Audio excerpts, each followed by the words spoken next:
سبحان اللہ. الصلاۃ والسلام علیک یا رسول اللہ. الصلاۃ والسلام علیک یا رسول اللہ. الصلاۃ والسلام علیک یا نبی اللہ. الصلاۃ والسلام علیک یا نبی اللہ. الصلاۃ والسلام علیک یا حبیب اللہ. الصلاۃ والسلام علیک یا حبیب اللہ. وعلی آلک واصحابک یا نور اللہ.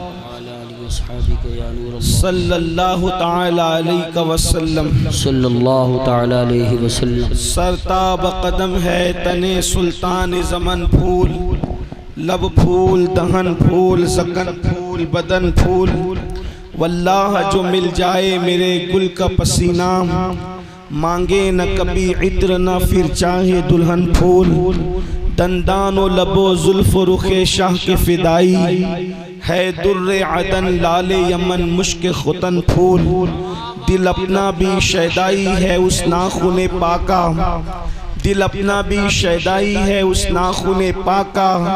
اتنا بھی مہے نو پہ نائے چرخ کہن پھول. سبحان اللہ. کیا بات رضا اس چمنستان کرم کی، کیا بات رضا اس چمنستان کرم کی. زہرا ہے کلی جس میں حسین اور حسن پھول. سبحان اللہ. ماشاءاللہ. دراصل اسٹیج تھوڑا سا جو ہے وہ علماء کی زیادہ آمد کی وجہ سے چھوٹا پڑ گیا ہے، اس لیے صوفہ رکھنے کی گنجائش نہیں ہے. تو میں نے سوچا کہ میں بھی اپنے علماء کرام کے ساتھ بیٹھ جاؤں تاکہ ان کی برکتیں مجھے نصیب ہو جائے. ایک بار سب لوگ بلند آواز سے درود شریف پڑھیں تو میں اپنی گفتگو کو آگے بڑھاؤں. اللہم صلی علی سیدنا و مولانا محمد معدن الجود والکرم وآلہ الکرام وابنہ الکریم و امتہ الکریمہ یا اکرم الاکرمین وبارک وسلم. صلاۃ و سلام علیک یا جد الحسن والحسین. آج کی یہ محفل تاجدار کربلا، امام الائمہ، شہزادہ گلگوں قباب، امام عرش مقام، امام حسین علی جدہ علیہ السلام کی بارگاہ میں خراج عقیدت پیش کرنے کے لیے انعقاد پذیر ہے. بڑی خوبصورت سی محفل آپ نے سجائی ہے. امام علی مقام کی یاد میں اللہ تبارک و تعالی اس محفل کو اپنی بارگاہ میں قبول فرمائے. آمین. اسی مناسبت سے قرآن مقدس کی ایک آیہ کریمہ اور ایک حدیث مبارکہ کی تلاوت کرنے کا شرف حاصل کیا گیا ہے. اللہ تبارک و تعالی اس کے متعلق مجھے حق کہنے اور آپ تمامی خواتین و حضرات کو حق سن کر اس پر عمل کرنے اور اسے عام کرنے کی توفیق عطا فرمائے. کبھی آپ نے غور فرمایا، کبھی غور کیا کہ آپ نے بار بار اپنے علماء سے، اپنے خطبہ سے، اپنے واعظین سے اس بات کو سنا کہ ہمارے یہاں اہل بیت کی محبت، اہل سنت کے یہاں اہل بیت کی محبت عین ایمان ہے اور ضروریات ایمان میں سے ہے. یعنی جب تک آپ کے دل میں اہل بیت کی محبت نہ ہوگی اس وقت تک آپ مومن نہیں ہو سکتے. بلکہ یہاں تک فرمایا گیا کہ اگر آپ کے دل میں محبت اہل بیت نہیں ہے تو آپ کعبۃ اللہ شریف میں بھی اگر مر جائیں تو بھی آپ کی جنت کا کوئی ٹھکانہ نہیں. محبت اہل بیت کے بغیر گزارا نہیں. اسی لیے آپ صدیق اکبر سے لے کر سیدنا ابو بکر صدیق افضل البشر بعد الانبیاء بالتحقیق سیدنا ابو بکر صدیق سے لے کر حضور مفتی اعظم اور محدث اعظم تک ہمارے قائدین کی، ہمارے بزرگوں کی زندگی کا جائزہ لیں تو آپ کو پتہ چلے گا ہر ایک کے دل میں اہل بیت کی محبت تھی۔ صدیق اکبر کا دل دیکھیں، فاروق اعظم کی زندگی دیکھیں، عثمان غنی کی زندگی دیکھیں، عشرہ مبشرہ کی زندگی دیکھیں، اسی طرح ابو سعید خدری کی زندگی دیکھیں، خالد ابن ولید کی زندگی دیکھیں، حضرت جابر کی زندگی دیکھیں، حضرت ابو ہریرہ کی زندگی دیکھیں، اسی طرح سے دور تابعین پھر دیکھیں، سعید ابن مسیب کو دیکھیں، اویس قرنی کو دیکھیں، پھر ائمہ مجتہدین میں امام اعظم ہو، امام شافعی ہو، امام احمد ابن حنبل ہو، امام مالک ہو، یہ ہمارے تین امام تو بلکہ ان کو مارا ہی گیا ہے اہل بیت کی محبت کے اندر۔ امام اعظم کو زہر دیا گیا اہل بیت کی محبت کی وجہ سے، امام مالک کے مونڈے توڑ دیے گئے اہل بیت کی محبت کی وجہ سے۔ میرے آقا صلی اللہ علیہ وسلم کے دیوانوں امام محمد ابن ادریس شافعی کو رافضی کہا گیا اہل بیت کی محبت کی وجہ سے۔ آپ نے فرمایا، جس کو جد الممتار میں میرے امام نے نقل فرمایا، امام شافعی کہتے ہیں آل النبی ذریعتی وہم الیہ وسیلتی ارجو بہم آتا غدن بید الیمین صحیفتی۔ امام شافعی کہتے ہیں آل نبی ہی میرا ذریعہ ہے، اللہ تک پہنچنے کا ذریعہ کوئی اگر میرا ہے تو وہ رسول اللہ کی اہل بیت ہے، میرا کوئی وسیلہ ہے تو وہ رسول اللہ کی اہل بیت ہے۔ اور آپ کہتے ہیں قیامت کے دن میرے سیدھے ہاتھ میں اگر نام اعمال دیا جائے گا تو میرے کسی عمل کی وجہ سے نہیں بلکہ اہل بیت کی محبت کی وجہ سے دیا جائے گا۔ میرے پیارے آقا صلی اللہ علیہ وسلم کے دیوانوں، آپ گویا کہ جس ولی کی زندگی کو اٹھا کر کے دیکھیں آپ کو پتا چل رہا ہے اہل بیت کی محبت، صحابہ کی زندگی میں اہل بیت کی محبت۔ میں بطور ثبوت ایک ایک دو دو باتیں پڑھتا ہوں، لیکن آج میرا سوال یہ ہوگا پوری محفل سے اور پورے مجمع سے، سوال یہ ہوگا کہ آخر محبت اہل بیت امت کے لیے لازم کیوں کی گئی؟ محبت کیوں ضروری قرار دی گئی؟ اہل بیت کی محبت ضروری کیوں ہے؟ میرے آقا علیہ السلام کے پیارے دیوانوں، آج یہ دیکھیے سیدنا ابو بکر صدیق رضی اللہ تعالیٰ عنہ کتنی محبت فرماتے ہیں، اہل بیت سے کتنا پیار کرتے ہیں۔ آپ فرماتے ہیں ارقبوا محمدن فی اہل بیتی، کہ محمد الرسول اللہ صلی اللہ علیہ وآلہ وسلم کا جس طرح ہم احترام کرتے ہیں، تعظیم کرتے ہیں، بالکل اسی طرح رسول اللہ کی اہل بیت کی تعظیم کی جائے۔ حضور کا خیال کرو اہل بیت کے معاملے میں۔ اسی لیے دیکھیں ایک مرتبہ صدیق اکبر رضی اللہ تبارک و تعالیٰ عنہ امام حسن کو اپنے کندھے پہ بٹھا کے، صدیق اکبر کا حسن مجتبیٰ سے کیا خونی رشتہ تھا؟ کوئی خونی رشتہ نہیں تھا، نہ چچا لگتے تھے خونی طور پر، نہ تایا لگتے تھے خونی طور پر، نہ دادا لگتے تھے خونی طور پر، نہ نانا لگتے تھے خونی طور پر۔ حضرت امام حسن کا خونی شجرہ الگ ہے، صدیق اکبر کا خونی شجرہ الگ ہے، لیکن اللہ اکبر سیدنا ابو بکر صدیق، یہ ابو بکر صدیق کون ہے؟ میری قوم کے جوانوں آپ کو اندازہ ہونا چاہیے، جس اللہ اکبر کسی کی صحابیت محققین کی تحقیق سے ثابت ہے، کسی کی صحابیت صحابہ کے اقوال سے ثابت ہے، کسی کی صحابیت حدیث مصطفیٰ سے ثابت ہے، ایک تنہا رسول اللہ کا صحابی ایسا ہے کہ جس کی صحابیت قرآن مقدس سے ثابت ہے۔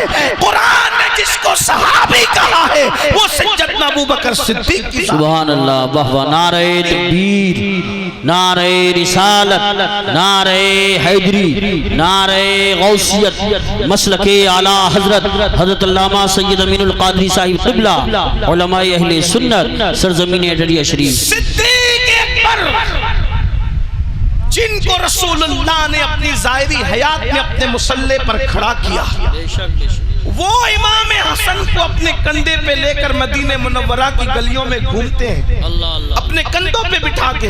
کوئی پوچھنے والا پوچھتا ہے امیر المومنین آپ کیا کر رہے ہیں؟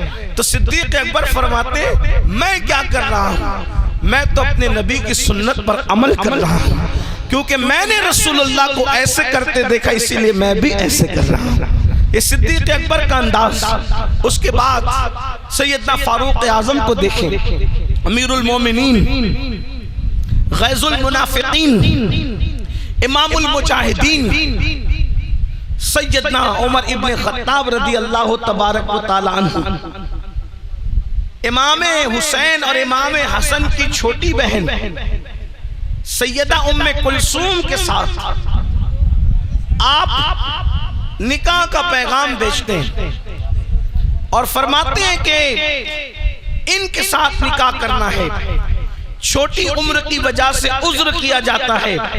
تو عمر ابن خطاب منبر پہ تشریف لاتے ہیں اور منبر پر آنے کے بعد فرماتے ہیں کہ میں کسی خواہش کی وجہ سے ام کلثوم کے ساتھ نکاح نہیں کر رہا ہوں، بلکہ ام کلثوم کے ساتھ نکاح کرنے کا مقصد یہ ہے کہ فاطمہ الزہرا کا داماد بن جاؤں، تاکہ رسول اللہ نے جو فرمایا کہ قیامت کے دن سب کے حسب و نسب منقطع ہو جائیں گے سوائے میرے حسب و نسب کے، تو فاطمہ کے رشتے سے میں بھی رسول اللہ سے اپنا رشتہ جوڑ لینا چاہتا ہوں۔ سبحان اللہ سبحان اللہ۔ اس لیے ام کلثوم کو نکاح کا پیغام دیا گیا۔ اس کے بعد دوسری بات، ایک مرتبہ حضرت سیدنا عمر ابن خطاب کسی اہم میٹنگ میں مصروف ہے اور آپ کے صاحبزادے حضرت سیدنا عبداللہ ابن عمر انتظار کرتے ہیں، اور جب اجازت طلب کرتے ہیں اس محفل میں آنے کے لیے تو اجازت نہیں ملتی۔ وہیں پر امام حسین بھی موجود تھے۔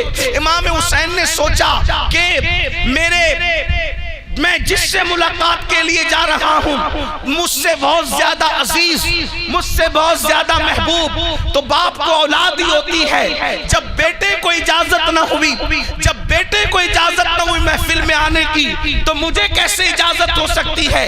امام حسین محفل میں آئے بغیر وہیں سے واپس تشریف لے گئے۔ جب واپس گئے کچھ دنوں کے بعد امیر المومنین فاروق اعظم کی ملاقات جب امام علی مقام سے ہوئی تو فرمایا شہزادے حسین بہت دن ہو گئے آپ ملاقات کے لیے آئے نہیں، آپ ملتے نہیں۔ امام حسین نے فرمایا امیر المومنین ملنے کے لیے آیا تھا، لیکن آپ کو میں نے دیکھا مصروف، آپ نے اپنے بیٹے کو اجازت نہ دی، بیٹا انتظار میں کھڑا تھا، تو میں نے سوچا جہاں بیٹا منتظر ہو اور بیٹے کو اجازت نہ ملے وہاں حسین کو کیسے اجازت ملے گی، اس لیے کہ اولاد جو ہے وہ باپ کو اوروں سے زیادہ محبوب ہوتی ہے۔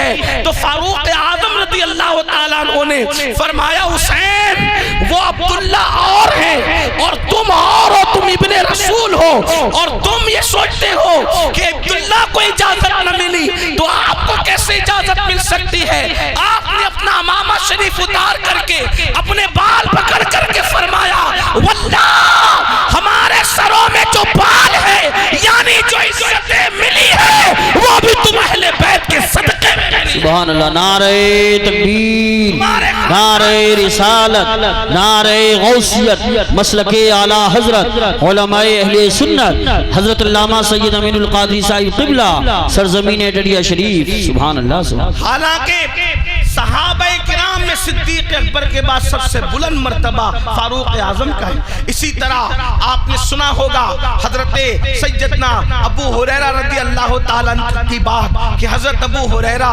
امام علی مقام سے ایک ملاقات میں اپنے امامے کے شملے سے حضرت امام حسین کے تلووں کی مٹی صاف کرتے ہیں اور آپ کے جوتیاں سیدھی کرتے ہیں۔ کون؟ حضرت ابو ہریرہ۔ عمر میں بڑا فرق ہے، ابو ہریرہ کی داڑھی سفید ہو چکی ہے، امام علی مقام کی داڑھی کالی ہے۔ یہ ساری چیزیں کبھی آپ محسوس کرتے، کبھی سوچا آپ نے کہ یہ لوگوں نے محبت کی اور ہم پر قیامت تک اہل بیت کی محبت فرض ہے۔ امام شافعی کہتے ہیں جس کو جد المختار میں امام اہل سنت نے لکھا یا اہل البیت رسول اللہ حبکم فرض من اللہ فی القرآن انزلہ یکفیکم من عظیم الفخر انکم من لم یصلی علیکم لا صلاۃ لہ، کہ اے رسول اللہ کی اہل بیت تم لوگوں کی محبت کو اللہ نے قرآن میں ہم پہ فرض کیا ہے، یعنی قرآن میں فرض کر دی گئی ہے محبت اہل بیت، اور فرمایا کیا یہ فخر فخر تمہارے لیے کافی نہیں ہے کہ اس وقت تک کہ ہماری نمازیں مکمل نہیں ہوتی جب تک ہم اہل بیت پہ درود نہیں پڑھ لیتے. اللہ کے رسول علیہ السلام نے جگہ جگہ اہل بیت کا ذکر کیا.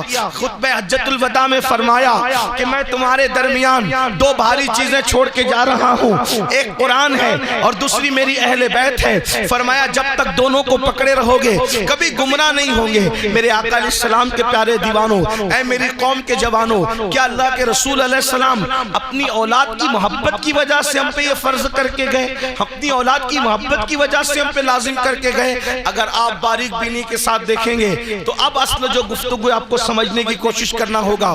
میں اپنے سب بھائیوں سے گزارش کرنا چاہتا ہوں, آپ لوگ مجھ سے بہت محبت کرتے ہیں, میں آپ کی محبت کی قدر کرتا ہوں, لیکن اگر آپ چپ رہ کر خاموش رہ کر آنے والی گفتگو سنیں گے تو مجھے زیادہ خوشی ہوگی. اب آپ توجہ کرنا, ماؤں اور بہنوں کی بھی توجہ چاہتا ہوں. دیکھو ہر باپ چاہتا ہے کہ اولاد سے میں محبت کرتا ہوں, میری اولاد سے دوسرے ہی محبت کرے, لیکن اللہ کے رسول علیہ السلام نے اپنی اولاد کی محبت کو صرف اولاد ہونے کی وجہ سے لازم نہیں قرار دیا, بلکہ میرے آقا نے اس کو عبادت کے درجے میں رکھا. اللہ کے رسول نے اس کو عبادت کے درجے میں رکھا, بلکہ یہاں تک فرمایا, ترمذی شریف کی حدیث سے یہاں تک بات ثابت ہوتی ہے کہ جن لوگوں کے دل میں اہل بیت کی محبت ہوگی, اللہ کے رسول جنت کے جس درجے میں ہوں گے, رسول اللہ کی اہل بیت سے محبت کرنے والے اسی درجے میں رہیں گے. سبحان اللہ, جس درجے میں رسول اللہ ہے اسی درجے میں اہل بیت سے محبت کرنے والے. یہ محبت اہل بیت کا اتنا صلہ کیوں؟ ابن مسعود کا قول ہے, عبداللہ ابن مسعود فرماتے ہیں اللہ اکبر, کہ اہل بیت کی ایک دن کی محبت ایک سال کی عبادت سے بہتر ہے. امام المتکلمین علامہ نقی علی خان اپنی کتاب میں شفا کے حوالے سے لکھتے ہیں کہ کوئی اہل بیت کو آتا دیکھ کر, حدیث پاک اللہ کے رسول نے فرمایا کہ کوئی میری اولاد کو آتا دیکھ کر کھڑا نہ ہو تو اللہ اس کو لا علاج بیماری میں مبتلا کر دے گا.